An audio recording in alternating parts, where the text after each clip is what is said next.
ఏంటి మరి ఇంకెందుకు లేటు? గోదావరి జిల్లాలోనే కాదు రాష్ట్రంలోనే అరుదుగా జరిగే ఓ అద్భుత దృశ్యం చూడాలంటే ఈ సంక్రాంతికి ఒక్క ప్లేస్ చాలు. అప్పన్నపల్లి బాలబాలాజీ స్వామివారి ఆలయం జనవరి 14 ఉదయం 5 గంటలకు 1,00,000 భోగి పడకలతో భోగి మంట. ఇది కేవలం మంట కాదు, సంప్రదాయం, ఆధ్యాత్మిక అనుభూతి, జీవితంలో ఒక్కసారైనా ఫీల్ అవ్వాల్సిన దృశ్యం. 1,00,000 పిడకలో చేతుల్లో పట్టుకుని భోగిమంట చుట్టూ తిరుగుతూ ఆ పిడకలను మంటలో వేస్తే వచ్చే ఫీలు మాటల్లో చెప్పలేం. ఇలాంటి అనుభూతి కోసం చాలా మంది ఎదురు చూస్తారు, కానీ చిన్న చిన్న భోగి మంటల దగ్గరే ఆగిపోతారు. ఈసారి మాత్రం గ్రాండ్ గా చూడాలంటే అప్పన్నపల్లికే రావాలి.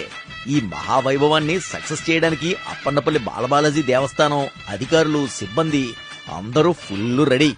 ఇంకో హైలైట్ తెలుసా? ఆ రోజంతా సాంస్కృతిక కార్యక్రమాల సందడి, హరిదాసులు, గంగిరెద్దులాట్లు, సంప్రదాయ నృత్యాలు, ఇతర రాష్ట్రాల ప్రత్యేక ప్రదర్శనలు, మన గోదావరి సంస్కృతి మొత్తం ఒకే స్టేజ్ పైనే. ఇంకా చెప్పాలంటే అప్పన్నపల్లి డెకరేషన్ అంటే ఓ బ్రాండ్. ఆలయం మొత్తం వెలుగులతో మెరిసిపోతుంది. డెకరేషన్